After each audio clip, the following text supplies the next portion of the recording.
Welcome to the future, where the glass is half full and you'll need new glasses, where you'll be jumping from conclusions. The past is annulled, and a new future is born.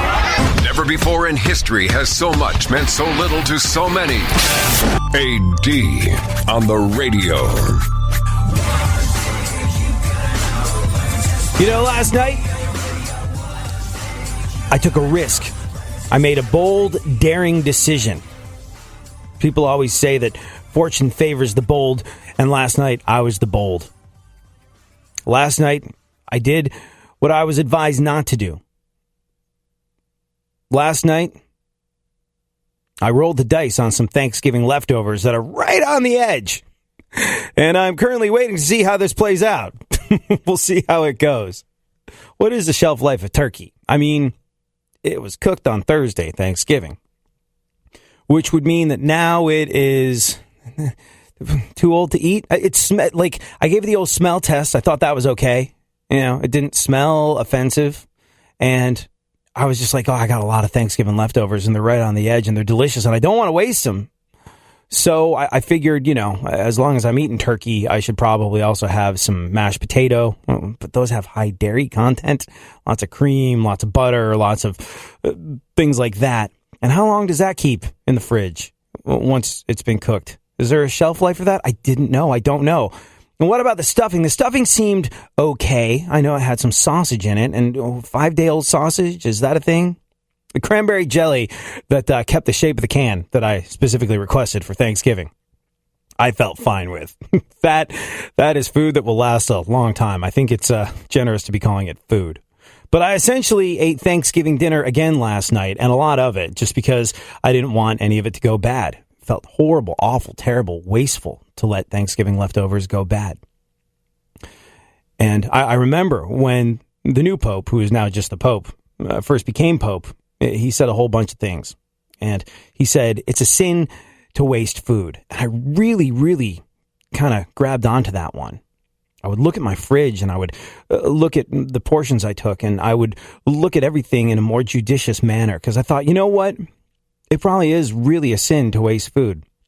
There are massive surpluses in parts of the world where food is literally going to waste. And there's people that have nothing to eat in other parts of the world. So, in the spirit of it being a sin to waste food and not wanting to waste the Thanksgiving leftovers, like, how much do you think you need? Well, I definitely need all that turkey and all that stuffing and all that mashed potato. I'll be taking that. Thank you. I didn't want to waste it. So, I had an ill-advisedly large plate of Thanksgiving leftovers last night. Essentially, I ate Thanksgiving dinner last night at about 11:30. And now my stomach is feeling distinctly queasy. And I'm thinking, is it because I ate entirely too much and that's what happens when you eat entirely too much? Or was that turkey right on the edge and I'm about to pay the price for that? So watch this space. If there's any especially long music sweeps, you know what happened. But yeah, last night I made what could only be described as a bold move. Last night at, well, let's see, about how long ago was this? 7-8 hours ago? I don't know when you listen to the show, but as we speak, I think this is about 7 hours old. Donald Trump tweeted the following: nobody should be allowed to burn the American flag. If they do, there must be consequences, perhaps loss of citizenship or a year in jail. Now then, I'm curious. I think we should do one of those Twitter polls, Funkhouser, about the American right to burn the flag. Now, here's the thing. Here is the thing. Let's have a bit of a disclaimer.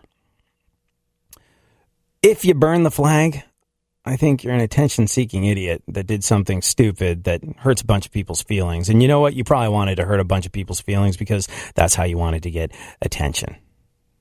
If you burn the flag, well,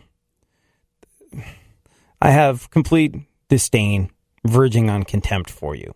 And I probably feel more sorry for you than anything else. Because come on. What do you think that really achieves? What do you think you're doing? What do you think you're actually saying? You think anyone's going to take you seriously? No, they're going to see you as kind of a moron that probably didn't get the appropriate amount of affection from their parents that they wanted growing up.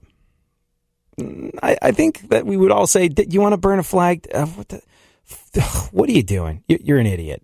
And you're a cross between an idiot and someone I feel sorry for. I do not support, nor do I condone, the burning of a flag. However, you start talking about jailing people for a year over the idea of burning a flag. That is officially what we would call an insecure steep incline, otherwise known as a slippery slope. And I'll tell you why today in the show. Thank you for joining me. At ADSXE is where you can tweet me or you can email me, ad@iheartradio.com. Also, tweet super producer to the stars, Barry Funkhouser, at FunkFM. Say ho, ho, say ho, ho, ho. Let's start the show. Let's start the show. Let's start the show. Let's start the show. Real radio. Real radio. 104.1.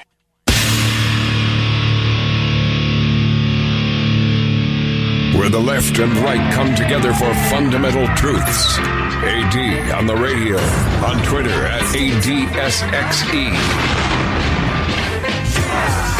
What I want, when I want, how I want. Every day you're going and working, running that rat race, that pace, and that place will leave a path. So the President-elect Donald J. Trump has been tweeting up a storm, as is his wont, over the last 24 to 48 hours. And his most recent tweet about 7 hours ago was, nobody should be allowed to burn the American flag. If they do, there must be consequences, perhaps loss of citizenship or a year in jail. Now, as we said earlier on the show, if you burn a flag, I spurn you like I would spurn a rabid dog. I think that's a horrible, awful, distasteful thing to do. And really, it's just nothing more than a cry for attention. And you know what? What are you really getting done other than, I'm so angry and so starved for attention, I'm going to burn this piece of cloth because I know it's going to get people's attention. That's pretty much it. Someone burning a flag is essentially someone saying, oh, for the love of God, pay attention to me. In my eyes. And do I think it's a terrible thing to do? Yeah, I do.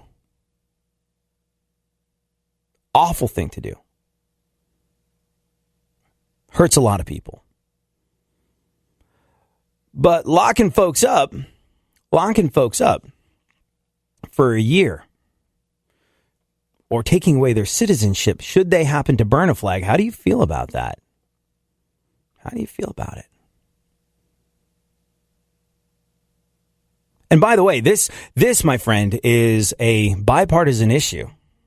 On Trump's flag burning comments in 2005, the Flag Protection Act that was introduced by Hillary Rodham Clinton came up one vote short of passing. I don't know if you remember this, but like I said, happened back in 2005. It would have outlawed flag burning and called for a punishment of a year in jail and a fine of $100,000. It was backed by 12 Democrats and 54 Republicans. You're going to see a lot of politicians outraged today over Trump's tweet. Nobody should be allowed to burn the American flag. If they do, there must be consequences, perhaps loss of citizenship or a year in jail. Exclamation point. Trump loves the exclamation points when he tweets. But let's take a second to remember that both parties worked together in 2005 to nearly pass exactly what Trump is proposing now. Flag Protection Act of 2005, proposed by Hillary, along with Utah Republican Robert Bennett. It was an issue on which both Republicans and Democrats could come together.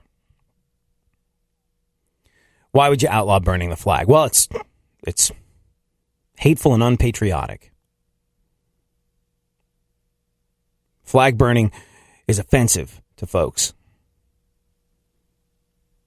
People feel as though they put their lives on the line for that flag.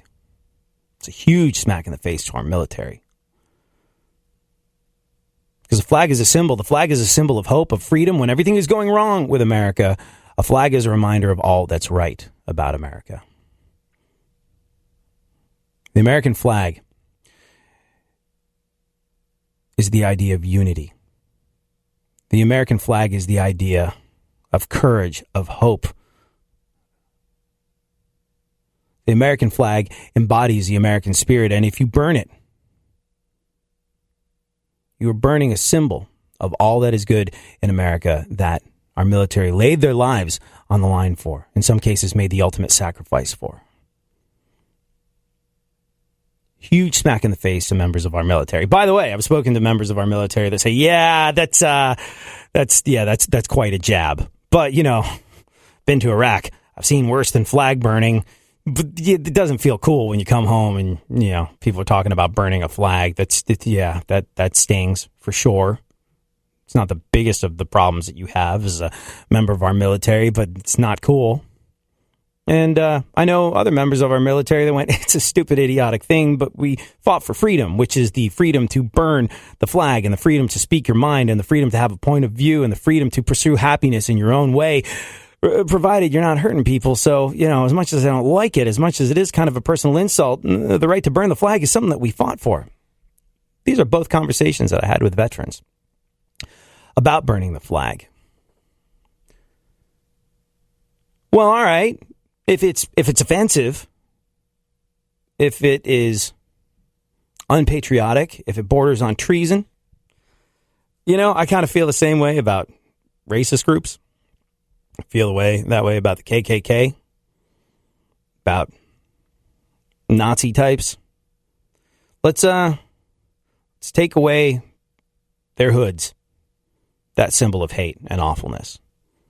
And they shouldn't be allowed to walk in the street because, well, that's a symbol of everything that we oppose in America, a symbol of everything that America was founded against. All men created equal with inalienable rights. They're saying some people are less than. Well, F that. Let's take away their right to march through the street with Klan hoods on because that's a symbol of awfulness. Because that offends people. And while we're at it, those Occupy types that are hanging out in Wall Street and financial capitals around the country, while we're all working so hard, those guys have magically found the time to just sit there and do nothing. I find that to be kind of offensive. Can we get rid of them too? What if there's a Sylvester Stallone movie where a flag has to be burned as part of the plot line so Rambo can come out of retirement and waste a whole bunch of jihadis? What then? Does the filmmaker go to jail?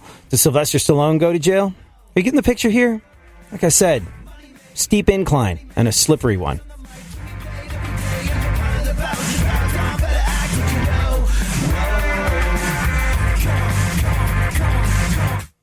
It's okay to disagree. It's not okay to be understimulated. Well, I was just thinking that... This is KPRC 950.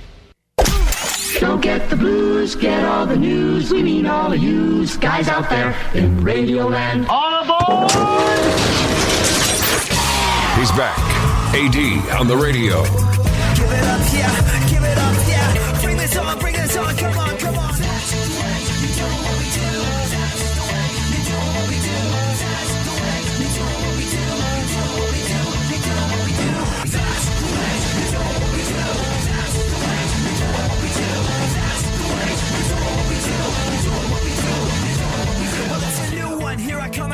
What if Funkhouser, what if I'm having a 4th of July picnic and there are American flag napkins, which I've seen. It seems strange to me that you would wipe your mouth with a facsimile of the American flag, a representation of the American flag. But what if I'm doing that and I wipe my mouth with my American flag napkin and I just toss it on the bonfire or I toss it on the charcoal grill?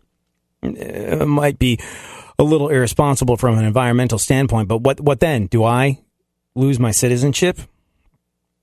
What if you don't want to start a fire? What if you know it's not safe to start a fire, but you want to rip up the American flag? Well, American flag tends to be a kind of sturdily made thing. Do you think that you could just rip a piece of cloth, like double ply with all those extra stripes of supporting and all that ripstop protection that you get from having the multi-layers and the heavy stitching? Do you think you could rip a flag apart, Funkhouser? Do you think if you were asked to? Let's not say an American flag. Let's just say a flag. Do you think you could rip it with your bare hands? Not without a starter rip. Not without a starter rip. So what if you can't rip the flag or burn the flag? But what if you cut up the flag? What if you take a pair of scissors to the flag and cut it up? What then? What do you mean you're taking away my citizenship and putting me in jail? I'm making an American flag quilt because I love the flag so much. I want to be swaddled in it every single night. I'm turning this into an American flag shirt. You got a problem with that? Like I said, can open worms everywhere. Now, there might be some fantastic blanket solution that protects the sanctity of the flag and just basically goes, if you're destroying a flag, you're a jerk and you're going to be punished for it. But this is a debate that has been raging as long as I can remember. And case in point, back in 2005, like I said, Hillary and some Republicans got together in a moment of political unity and came up with a bill that almost passed, that said you could not burn the flag because you get a year in jail and a $100,000 fine. It wasn't the loss of citizenship that Donald Trump said in his tweet. But here's the thing. When you're talking about damaging the U.S. flag and turning that into a criminal offense, you're essentially criminalizing unpopular speech. Abraham Lincoln, Rosa Parks, George Washington, all great Americans that knew the rules and said and did things that were revolutionary, in the case of George Washington, literally, and revolutionary in terms of thought, in the cases of your Rosa Parks and your Abraham Lincolns. Great Americans alike that gave America some of the qualities that we hold dear. Rule breakers. People that questioned. Very punk rock when you think about it. And like I said, what we're talking about is criminalizing unpopular speech. And again, I will refer you to that slippery slope. So there you go. I have a Twitter poll going on. Should you be allowed to burn the American... Oh, I misspelled flag, funkhouser, because I was in a... Oh, I got to redo it during the next commercial break. You see what I wrote? Should you be allowed to burn the American flag? What about me? Should I go to jail and have my I have my citizenship revoked because I spelled flag? I misspelled flag because I was in a rush during a commercial break and I wrote American flag instead of American flag. Maybe you're already burning the word and you did write flag. There it goes. Man. Later on it'll be full. Should you be allowed to burn the American flag? 29% right now say no, it's treason. 71% say yes because freedom. Interesting. Let me ask you this. This issue of flag burning, which had its big day in court back in 2005 when Hillary and some Republicans got together and in a moment of political unity tried to turn it into a criminal act that was punishable with a year in jail and a $100,000 fine. Do you think that the issue of burning the American flag that Donald Trump has raised on his Twitter feed, and it's been 7 hours since he did this, he is a frequent tweeter, and there's been nothing else since, so this one has a bit of weight to it. Do you think the idea of raising the issue of flag burning, which a lot of people would say is kind of a non-issue. I don't like what it represents, but it's also freedom, and this is something that's been ongoing. And hey, this wasn't part of any of the presidential debates, the right to burn a flag or not. We had all sorts of talk about abortions, and we all had all sorts of talk about the military and our veterans, and we had all sorts of talk about your attitude toward women and her husband's attitude toward women and all the above. But not once did flag burning come up, and the fact that it's come up at this late stage in the game, it's kind of a political tweet non sequitur, makes me think, do you think that the attention being placed on burning the flag being made into a criminal offense is distracting us from something else? Do you think it's meant to go, hey, look over here, think about the flag burning, well, we go do a bunch of other things that are incredibly shady. But just look over here, look at the burning flag. What do you make of that? Let's let you argue about it for a day or so while we get some things taken care of. The tiny piece of Alex Hamilton. The tiny piece of Alex Jones, conspiracy theorist in the back of my mind, says exactly that. This is 100% a distraction. It is a distraction from something that we are now collectively missing. The media has exploded into a riotous debate over the idea of flag burning, and meanwhile, there's something going on. I don't know what it is, but that is what I think is up. Funkhouser, you've been in touch with your mom recently, right? No, not news. You've been in touch with your mom recently? You talk to her every day? Mm-hmm. Do you tend to... your mom's pretty savvy. Like, I follow your mom on Instagram. I think I'm a friend on Facebook. And Mama I think Funk she... on Insta. Mama Funk. Mm-hmm. Yeah. She's a tweeter. She's all up in the social medias. So your mom being a next generation early adopter of these technologies, do you actually use the phone when you talk to your mom, or do you message her on Facebook or tweet her or text her? We Facebook voice and Facebook chat. You know how you use the video and stuff there? We do that now. Yeah. Oh, see? There you go. Facebook chatting with your friends, family, and loved ones. Out of all the things that Mark Zuckerberg has done that I absolutely despise, that Facebook Messenger thing, when it comes to putting me in touch with my dad, who lives in places like Kosovo and Austria, I have much more of a relationship with him since Facebook Messenger became a thing than I did before. And for that, I thank you, Zuckerberg. Also because, well, it means that your parents no longer have to use a phone. My mom's very insecure about her English. She doesn't even answer the phone because I guess after living here for 30 years, you can still mess up hello. So I have to wait for the answer machine to pick up. The same thing every time. It's like, nobody's home right now. Leave a message. Boop. Mom and Steve pick up. And she'll pick it up, but she picks it up right next to the answer machine, so she loses her mind because of the feedback. It becomes a crisis. She's like, hello? Hello? Oh, my God. Tell her to stop. Tell her to stop. Call her back, son. I love you. Kink. She tells me to tell her to stop.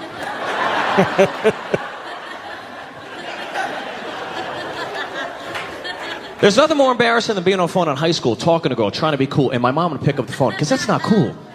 You don't want to admit you got parents in high school. Because my mom, she never checked if I was using it. Just pick it up, put it down, look in a little book, just start dialing numbers. So I'm sitting there, I'm like, so Saturday, were you... Oh, God. And she's dialing Korea, so there's like 38 extra digits you got to punch in. It's like a half hour later, I'm like, Mom! Still? How you in Korea? I just saw you. I miss you. The great Steve Byrne. Funkhouser, what's going on in the world?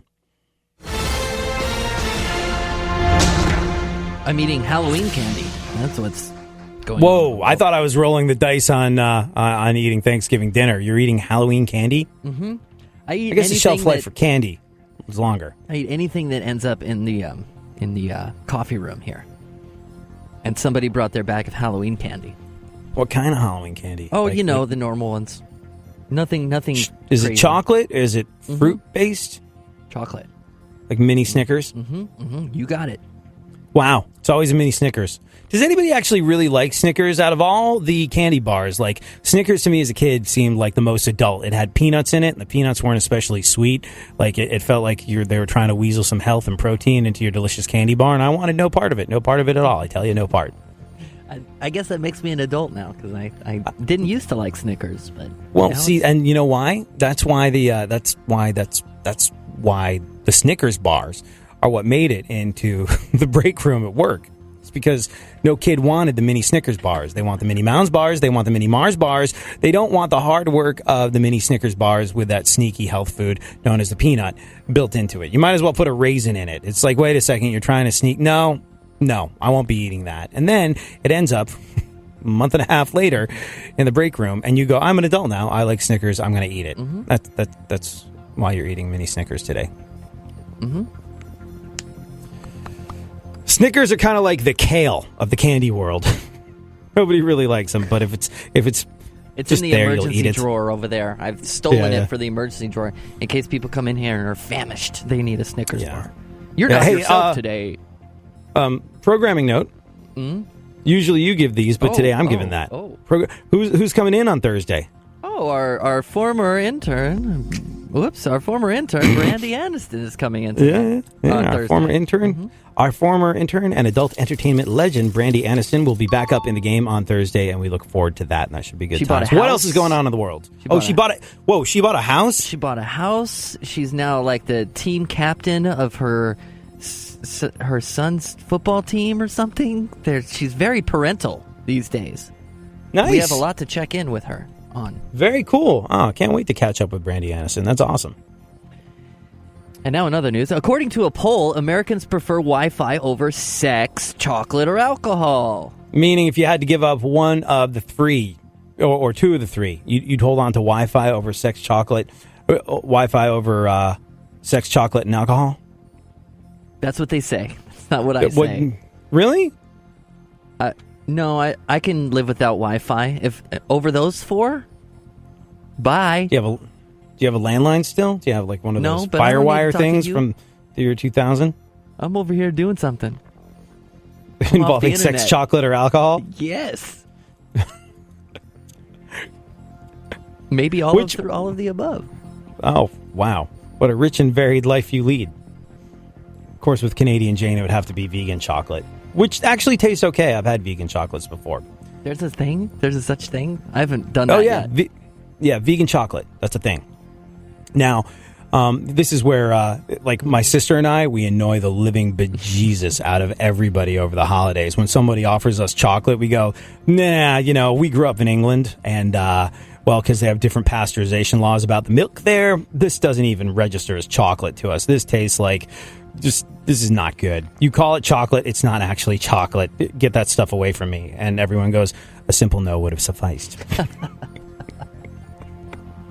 A simple no thank you would have sufficed. So, and also, like, we don't talk about this much on the show because it leads to a certain amount of confusion, but my last name, Roundtree, you'll see that on all the Kit Kat bars. Why? Because my family, the English part of it, invented the Kit Kat bar. Now, why don't I bring this up? Because it leads to a certain amount of confusion. Females, when they find out that my family invented the Kit Kat bar, tend to go, oh, wow, you must have unlimited amounts of money and chocolate. Allow me to remove my pantalones. And then they get disappointed when they find out that is so far from the truth. Like, back in the day, my dad used to get a crate of Kit Kat every Christmas. Like, I think they would send it out to family members. But back in the 80s, Nestle bought my family-run and owned candy company, and I got nothing at all. I tell you, nothing. And it's very disappointing to me and the females that I've been romantically intertwined with over the years. Well, we learned today that you date girls that wear pantaloons. Pantaloons, pantalones, I don't know. You know what? Panties. Yes. When people think you have lots of money and chocolate, panty dropper. It's just how it works. By the way, Americans prefer Wi-Fi over sex, chocolate, or alcohol. Duh. With Wi-Fi, you can go on Craigslist and order all three.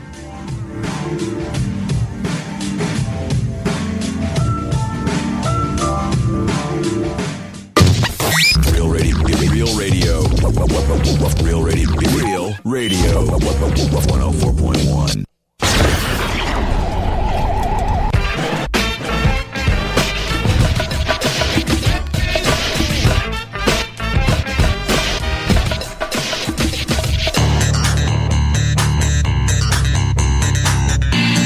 Now, more AD on the radio. All right, funkhouser, let's do a little bit more news, shall we? What else is going on in the world? Donald Trump. There he is. He says he won the popular vote if you subtract people who voted illegally. And also people who voted for Hillary Clinton.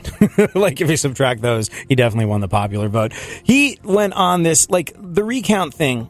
And look, we talked about this yesterday on the show, and we'll probably talk about it again. Not today, because it's a can open worms everywhere, and it's a big discussion that is very worth having. But the bottom line is, look, if Americans question whether or not their vote counts, like 100 million Americans did not show up to the polls, I think was the number. Was it 100 million Americans, Funkhouser? Yeah, something like that. Yeah. So, did not vote. Why? Because a lot of people feel like their vote is meaningless. That, again, is a slippery slope. And if people feel like their vote doesn't count, if it doesn't mean something, that's wrong. People need to feel like their vote matters. People need to feel like their vote matters. It's so important and integral to any shred that we have of holding on to the ideas of what made America, America. So people need to know their vote counts. The part that galls me is that, it had to be crowdfunded. We had to reach into our pockets again after politicians spending the last 18 months bilking us out of our life savings, asking us for money, panhandling for donations constantly. And this is basically financing for what would become their book tour for 99.9% of them. Had nothing to do with an actual campaign.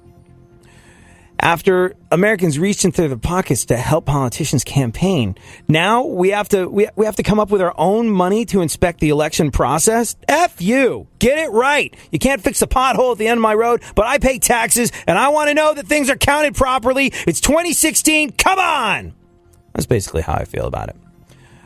There's but a really Donald good... Trump. Okay, go ahead. Oh, go on. Well, I'll tell you at the end of this. Go ahead with Donald.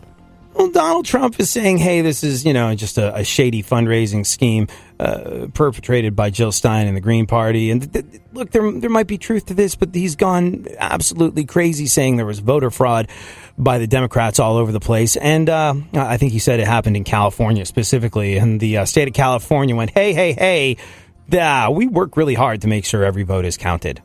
I think it was a Republican that said this. I got to go back through my notes. But they went, hey, we work really hard to make sure every vote is counted. And you're not offering up proof or evidence of anything when you say on Twitter, as president-elect of these United States of America, a man whose word a lot of people believe in, you're not offering up any proof. You're just saying, there is fraud in California. And California went, it's not cool that you say we're not doing our job of keeping the elections fair.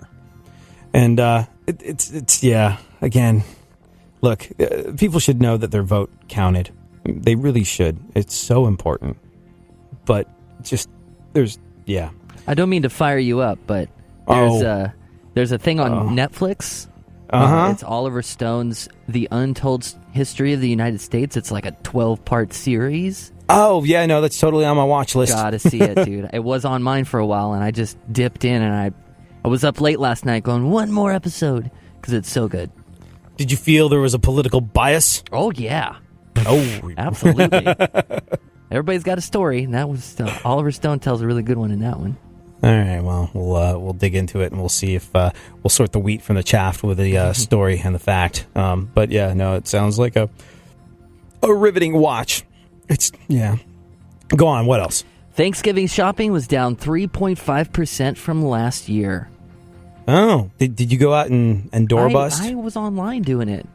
So I door busted. You door busted? Yeah, my girlfriend's going to clown school, so I was going to get her a bunch of accessories for that. Hold up. Made it really easy to... Wait, no, you're backing over. You're glossing right over the important part. What about Canadian Jane going to clown school, college? Actual clown college? Yeah. Yeah, it's a 2-day class, and it teaches you the fundamentals of being a clown. So we spent the last month learning how to juggle. I knew how to. She didn't.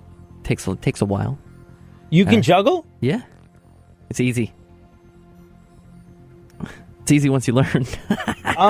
But yeah, she's taking a legitimate clown school. College. So she can go work as a clown?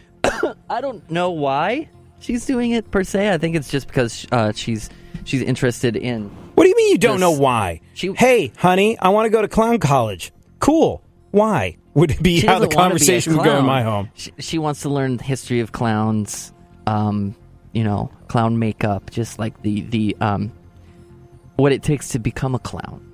That's all she's really interested in, I guess. The art of it. I'd be interested in knowing how to juggle. Oh, yeah? Maybe ride a unicycle. Easy. You start with one. That's the first part. And you throw the ball from one hand to the other hand. It's got to throw it there. You can't move the hand. You got to throw it. That's the... We had a guy come to our class and teach that in like the 6th grade, and that's exactly what he did. Like, here's 3 beanbags. We're going to start with 1. Okay, now add the second one, and here comes the third. And I, like, somewhere between 2 beanbags and the third, it didn't happen, and everybody else in the class was happily juggling. And people were like, I don't get this. You're a musician. You're ambidextrous. You can throw baseballs. You can do all these things that should dictate that this would be easy for you the way it's easy for all of us. And I was like, yeah, no, thank you. So hold on a second. You cyber door busted. You took part in Cyber Monday as opposed to Black Friday. And don't all the Cyber Monday sales just start on Black Friday now? It's like you used to have to wait. Mm-hmm. Yeah. And then they realized, hey, people are at work on Monday. We'll actually make a whole bunch more money if we do this. That's interesting. I got them all done. You took part in the rampant Squirting consumerism. You got Canadian Jane a squirty flower for Christmas? For clown Christmas, sure. For clown, is that a different date than December 25th? I'm a necessity guy, and I think she needs a flower that squirts water at people. When you guys go to clown class together, are you got a carpool? Hey, I'm not in a going really with small her. automobile, like a Prius, yet magically fit like 50 of you. How many of your friends are we picking up on the way? Just 50. Anyways, Thanksgiving shopping down 3.5% from last year. And you know what? Just because it's the in thing to do right now, I demand a recount. Yeah, buddy, rolling up an H-town, always hot enough to do with the top down. Cool breeze, palm trees, tonight it's all good in the 713. Whoa, 713, whoa, 713, whoa, 713. I was in 212, now it's in 713. Here I am.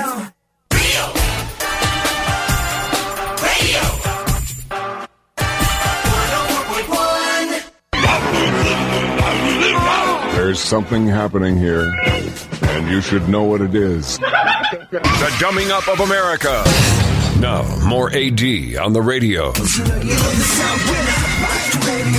So we've learned that Thanksgiving shopping was down 3.5% this year. I wonder if they factor in Cyber Monday to that stuff. Like, which would you prefer? Would you prefer doing the Black Friday door busting thing, or would you prefer doing the Cyber Monday thing? For me, I'll take the Cyber Monday thing over Black Friday every single year. Call me crazy, but I prefer a couple of clicks on my phone while sitting on the couch in the comfort of my home. I prefer that to getting elbowed in the face at 6 a.m. at the mall by a crazed housewife hopped up on the volatile combo of tryptophan, eggnog, and their kids' Ritalin because I looked twice at a $15 toaster oven or an animatronic stuffed animal that's supposed to parent her kids for her. Whoa. And Funkhouser feels the same way. Whoa, man. Whoa. And you know what? I have a great method for avoiding the Christmas shopping rush in general. It's called not having many friends, and it works great. That's trendy. Yeah.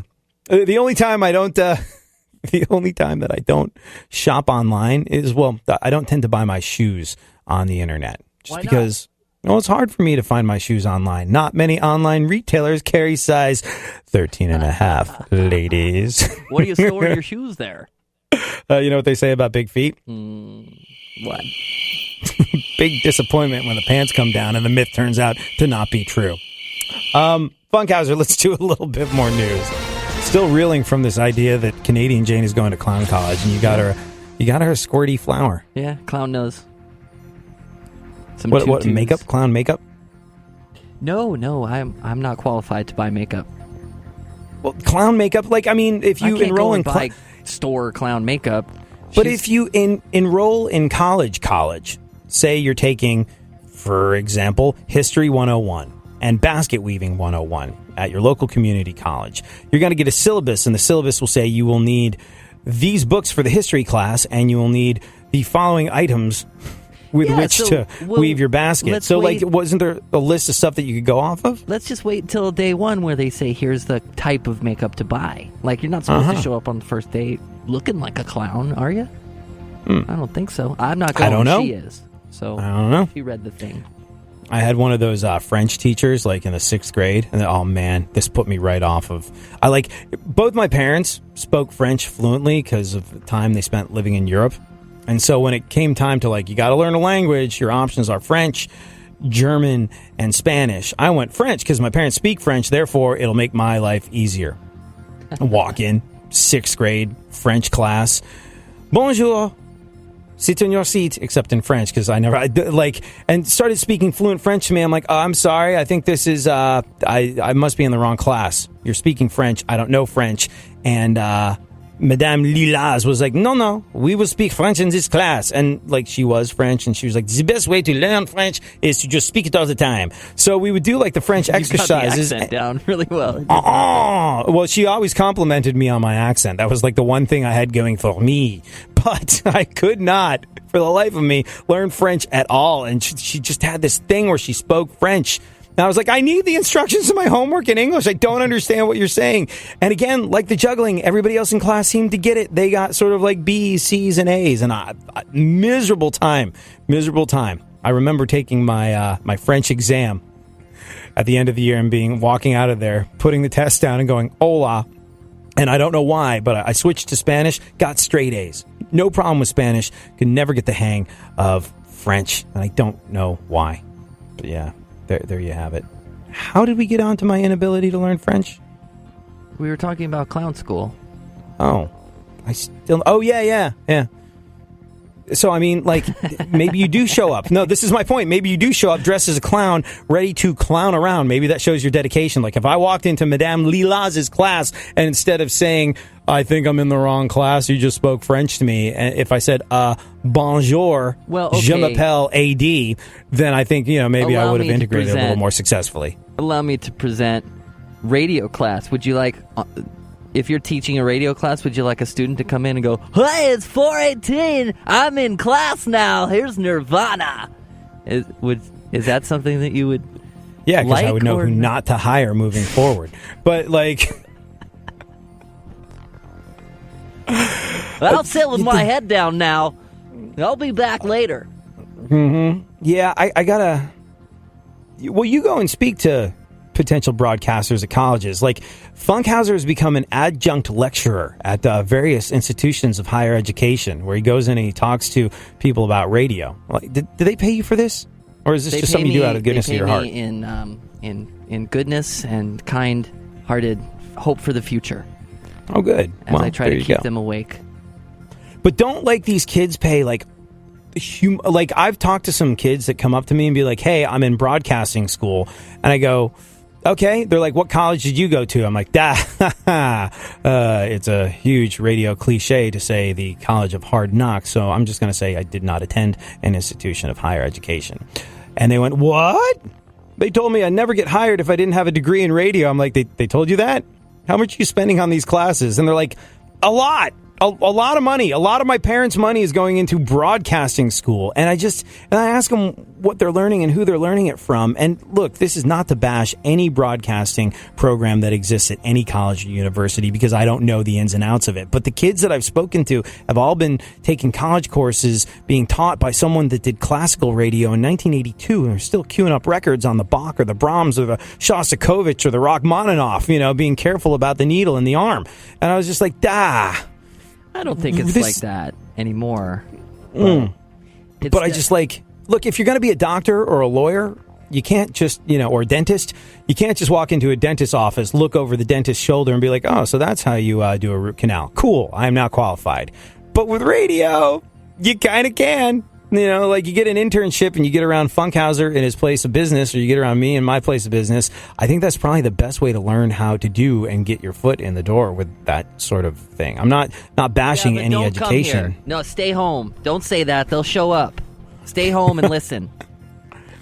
They've made it so pointless. Like, I used to want to have an intern, and I never have, except for Brandy on this show. And Concept on this show. Like, this show we have interns on and we put them on the air and they learn something. But with my other stuff, with the music stuff, they make it so everything is on lockdown, and any kind of real task that you want them to perform that they could learn from that would take a bit of your responsibility away from you, they don't let them do that. It's kind of pointless now having interns, and I think that's a real shame. I let them push buttons. You could tell. But I point at him. See that one? Yeah. Push that. Why? Yeah. Don't ask. Just push it. Well, good luck to Canadian Jane at Clown College. I'm actually really excited to find out exactly what happens there and what she's goes down. She's going to teach me after she learns. So can you go to Clown College and get a major in clowning and do a yes. Well, can you get a clown degree with a minor in being a mime? Well, probably it's a 2-day or class, one of those or one of those people that paints themselves the color of copper and stands in the middle of a public space as a living statue. Public figure. Like public figure, yeah. For real. Do they? I really want to know what classes they teach. Like the obvious ones would be things like juggling, but I think it's all inclusive, like Clown 101. There's no second class. It's one weekend, two 6-hour days. And this is just like an enrichment thing that she's doing. Like Canadian Jane, to be very clear on this, is a very accomplished animator. Works on a bunch of things that you might have watched probably with your kids at some stage in the game. And this is not because she wants a second career in clowning. This is because she just wants to learn more and become a more enriched person, correct? How do clowns move, and what do clowns do, and how do I draw that part of that? I guess as an animator, that could probably be a really good look. But also into, a backup as a clown. And stuff. Yeah. Hi, kids. I'm Canadian Jane. Like, if you're going to be a clown at an event or a birthday party, do you have to produce clown credentials? Like, I went to this clown school. I would want to see that if I hired a clown. Sure. Clown references. I would want to see a YouTube video of the clown being a clown successfully and entertaining people. That's what I would want to see. I wouldn't care where they went to school. Like if I'm hiring somebody to work at one of the radio stations that I work for, I would want to hear a demo of them on the air. I would not want to see a piece of paper saying they studied how to be on the radio. So I would apply that to clowning. I want both. You want both? Oh, that's fair. You know what? It's America. Damn it. It's your right to want both. I'm the one hiring the clown here. That's the free market upon which our economy is founded. What else, Funkhouser? An unidentified resident of a small Tennessee town won the Powerball lottery. Unidentified, you say? Well, just be on the lookout for anyone buying a solid gold diamond encrusted spittoon. Spittoon. What else? Oh, the small Tennessee town is now called Steve, Tennessee. Welcome to Steve. So, like, Grasshopper goes into a bar. And the bartender looks at him and goes, "Oh, wow, we have a drink named after you here." And the Grasshopper goes, "You have a drink called Steve?" You should probably move right along. Mm-hmm. A Puerto Rican boxer hopes to become the sport's first openly gay champion. And also the first to be reminded by Manny Pacquiao that he's going to spend eternity roasting in hell. Go on. The son of a former manager of the Sex Pistols. Oh, this guy. Fire Go on. to $6 million worth of punk rock memorabilia to protest the commercialization of punk. Yeah, there's some sort of Son of a manager. Son of a blank. Yeah, like Malcolm McLaren, who used to manage the Sex Pistols back in the day. His son, who owns a lingerie company like Agent Provocateur or Trashy Lingerie or one of those like high-end underwear stores, he set fire to $6 million worth of his dad's punk rock memorabilia because, like, I don't know exactly what the event is. Like, I think it's a week or whatever. Like, but the Queen has royally sanctioned some sort of punk week or event in England, sort of like basically giving credence to the historical significance of the punk rock movement and what it meant and all this sort of stuff. And, the son of the former manager of the Sex Pistols went, "Hey, this is not what punk rock was all about. It's not about acceptance by royalty." That's why we wrote, "God save the Queen. She ain't no human being," which is a very suspect rhyme, but it's punk rock. You can do what the hell you want to.